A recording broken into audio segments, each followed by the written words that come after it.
All right. Well, let's take a look at this week's lesson.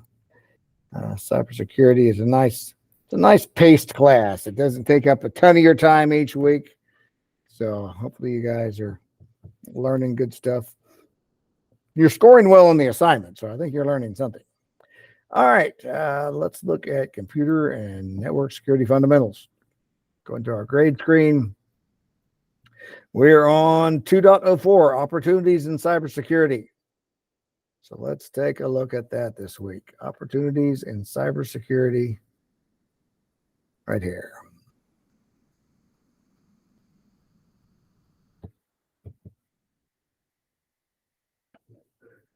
All righty. So cybersecurity, there's going to be more and more jobs in that all the time because there's so much craziness going on with people trying to hack all over the world. Is there a job for me? Adapt and innovate are two important words in the field of cybersecurity. Technology is advancing at a rapid pace, and with that advancement comes consequences. So cybersecurity professionals could have knowledge in protecting digital equipment, and that's in high demand. And that's an ever-changing field because every time they develop a new way to hack something, cybersecurity folks got to figure out a new way to stop it, a new way to identify it. So it's the fastest growing industry in the U.S. job market. So let's look at some of the careers. Cybersecurity engineer.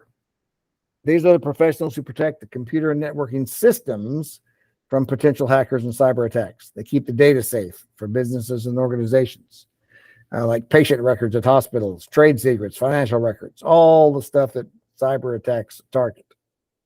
Security analyst. So they're responsible for the digital security of the organization they work for. They analyze policies and perform audits to determine the weaknesses in the security system. They also need to anticipate future flaws. Oh, this could be a problem. It's not a problem yet, but I can see where, in the past, computer and phone developers had to scramble to develop new security patches and updates they didn't anticipate. But future flaws might allow hackers access to sensitive information. So, security consultant doesn't work for one company, may work for different businesses by assessing the risk, problems, and solutions for security issues. They could work as a physical security consultant or an IT consultant who works with the computers and looks at the software. They deal with various threats to physical and computer security because security threats come in many forms, like hackers, terrorists, and attacks on physical assets. Could be a security architect responsible for designing systems, managing employees, and planning to meet the security needs of the organization. They design systems to prevent malware, hacker intrusion, denial of service attacks. They're responsible for design and oversight. So there's different areas you can get into cybersecurity, but it's a growing field. One of the great things about cybersecurity careers is the ability to grow. You can get started with on-the-job training and move your way up the ladder. Educational requirements vary from a high school diploma to a PhD. I mean, all levels of education, you can get started in cybersecurity. Definitely a career for everyone, regardless of the path you take to get there. So, all right, let's look at the next page. Hot jobs and the global economy. Well, so why the demand? Well, corporations need to protect their assets. Nowadays, we've gone to where very little cash is used in transactions. So every business has lots of financial records from their customers. Everybody's using their debit card or credit card to pay for things. And so those are things that corporations have to protect. The best way to do that's with qualified cyber professionals. This impacts all kinds of businesses. Cybercrime is the world's biggest criminal growth industry, and it's going to stay that way for a long time. So let's look at statistics. 95% of breached records during 2016 were in government, retail, and technology. So they're popular because the high level of personal information is contained in those records, especially retail. Approximately $6 trillion is expected to be spent globally in cybersecurity 2021. I don't know if they have those numbers together yet on how much was actually spent, but that's what they were predicting at the time. 43% attack small businesses because they target small businesses because they're less likely to have all of the security in place to block them. Someone is hacked every 39 seconds. Well, I believe that because there is thousands of attempts constantly all the time, every hour. 95% of cybersecurity breaches are due to human error. Look at that, 95%. Somebody didn't code something correctly or they left something running that shouldn't have. And there are roughly 200 billion connected devices. Yeah, we think back to the lesson we just had about the different TCP numbers where we had to expand that because we ran out of numbers. 200 billion connected devices. Think about that. There's like 8 billion people on the planet. 8 billion people. So for every person, there's like 25 devices connected to the internet. For every person on the planet, there are 25 devices. Which, think about it, as an individual themselves, we have quite a few devices connected to the internet. I have my school laptop. I have a laptop at home. I have a tablet. I have a telephone. I have my television hooked up to the internet because you get Netflix and all that kind of stuff. You have so many things connected, but there's 25 devices connected for every single person on the planet. Craziness. There are just under 3 million unfilled cybersecurity jobs around the world. 3 million open jobs in cybersecurity. So remember, without trained security staff, organizations don't have the ability to develop specific security processes to detect and prevent cyber attacks. So cybercrime might become the greatest threat to every person, place, and thing in the world because everything is becoming computerized. So with evolving technology come evolving hackers, and we're behind in security. So understanding threats is critical for every person in every business across all industries today. Page 3. Right or wrong, you make the call. So ethics, which are moral principles that govern a person's behavior, are a critical part of any sound security defensive strategy. Without clear ethical standards and rules, cybersecurity professionals are almost indistinguishable from the black hat criminals against whom they seek to protect systems and data. So what are the consequences? Let's review these situations and let's decide if each situation is ethical or unethical. All right, here's the first one. An employee, I'll turn on the chat here too so I can see that. An employee is at a restaurant with friends and describes the latest security software product that his company is going to release next month. Hey, we got the security software coming out. It's going to be like this, and this is going to do this, and this. Is that ethical or is that unethical to share that information before it's released? Kind of a tough call. Alan says it's unethical. It kind of depends on, in my mind, on how much detail is he sharing. Let's see what they say on this. Unethical. They agree with you, Dallin. It's not ethical to share a confidential product idea before it's released. Describing the product outside the business could leak the idea and jeopardize a new product offering, especially if the friends work for a different company that produces the same type of stuff or know someone that does, or someone's nearby at a different table overhearing that. Certainly, yeah. So before it's released, it's not really an ethical thing to talk about it. All right. You're working with a project team on a new networking layout, and you point out a design flaw to the department manager.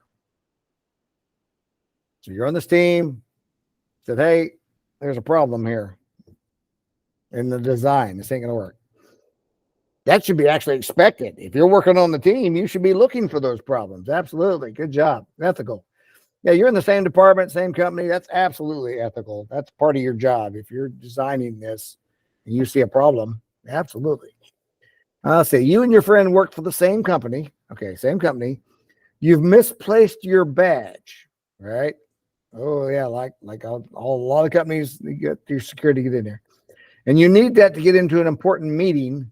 So your friend lets you borrow hers until you can get a replacement. Oh, here, use my badge. That'll get you in the door so you can get to that meeting. Ethical or unethical?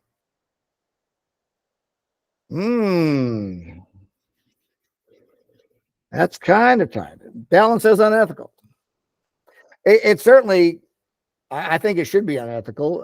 We'll see what they say, but think about that. If there ends up being a problem, well, I mean, the obvious ones, like if a fire breaks out and they're trying to account for everybody in the building, they're going to be looking for the friend in the building who's not there instead of you who actually is in there. I mean, there's problems there. But as far as ethical or unethical, employees should never share their badges or credentials with other employees, regardless of the situation. You never know what someone might do with the credentials once they're out of your sight, too. Yeah, the other friend put herself in jeopardy. What if this person takes take that badge and goes somewhere where they shouldn't be? So you're right on top of this. Unethical choices have serious consequences. You might lose your job and your reputation. Businesses could use their credibility as well. They could also get significant fines or financial loss. So it's up to everyone to understand what ethical and unethical behavior is and alert the managers when you see unethical behavior. All right, good job. Life gets messy. Well, we know that. So most of us have been asked to clean our rooms or help with chores. I mean, that's part of life. We all have to take care of the places we live. Sometimes the task can feel pretty overwhelming. So having a good organizational system in place can help reduce the amount of work and time. So companies have systems to organize and complete tasks, right? So they're saying automatically your system will do. A good system will explain the hierarchy and the flow of communication in a company. So all companies can benefit from well-defined organizational systems. So quality control. Organizational systems include a plan to monitor the quality of the products and design system. Quality control. So check out some examples of a good quality control program used by cybersecurity. We think about quality control when you're producing a product, right? An assembly line, quality control, make sure they're all consistent, they all work, they're all good. But we have this in cybersecurity well. So a quality control program enables and tests web application firewalls, intrusion detected programs, email scanning, antivirus software. It all enables that and tests it to make sure it's all working. It safeguards customer data. Hugely important. If your customer data is stolen, it affects your business. And if it happens a lot, it'll kill your business. I haven't shopped at Target in over a decade because our credit card got stolen from Target. They had a hack. They lost a few million accounts. Our credit card was put out there on the web, and I haven't shopped there since. Monitor internal and outside traffic. Good quality control program. Train employees and staff for cybersecurity awareness and develop a response plan. All of that is good quality control to have built into your cybersecurity program. All right, here's our last page of this. So policies and procedures are not just a paperweight. So all organizations need that policies and procedures to run smoothly. And those should be established early, as soon as the organization is formed. So you can communicate the organization's values and philosophy. It should include what the employee benefits, like the vacation policy are, but also what's expected. What's the code of conduct? What's the customer service policies? Yes, you work for us, here's the benefits we'll give you, and here's what we expect you to do. So procedures tell the employee how to complete a task, like a checklist. Most employers have a procedure for requesting access to sensitive information. Right? All these companies have these big computer systems, all this stuff. They usually have a procedure in place on who's allowed to access it and how they do that. So here's some sample policies for cybersecurity. There's usually an acceptable use policy. I mean, we even have that in the school district, acceptable use policy for your Chromebooks, right? It specifies the practices an employee who is using organizational information technology must agree to in order to access the corporate network or the internet. So it's a standard onboarding policy for new employees who are given this to read and sign before giving a network ID. There's expectations when you go to a job and log on the internet, expectations on sites you should go to and shouldn't go to. Change management policy. This refers to the formal process of making changes to the information technology, the software development, security. All right, the policy, man, if you go to change the security, there needs to be a checklist and things put in place to double check that you're not causing a problem when you're trying to fix a problem. The goal of a change management program is to increase the awareness of proposed changes across the organization. Let everybody know as well, this is changing, so this is how you need to do this now. It ensures all the changes are implemented to minimize any adverse impact. Information security policy. An organization's information security policies are policies that cover a large number of security regulations. It's primarily issued by the company to ensure that employees who use the company's information technology comply with the stated rules and guidelines. And finally, there's an email communication policy. The company's email policy is a document that formally outlines how employees can use the business's chosen electronic communication methods. A lot of times they say you shouldn't be just emailing jokes and stuff. But it talks about the private information and security, confidential information you shouldn't be emailing. Could include email, blogs, social media, and chat services along with that. So bottom line, why are policies and procedures important? To reduce problems. They guide an organization and reduce problems that may arise and promote consistency for the employees and the customers. All right. That's what we're looking at this week. The opportunities in cybersecurity. So we can look at the assignment. Should be 5 questions. 1, 2, 3, 4, 5 questions this week on cybersecurity opportunities. So, all right, guys. Pretty sweet and simple.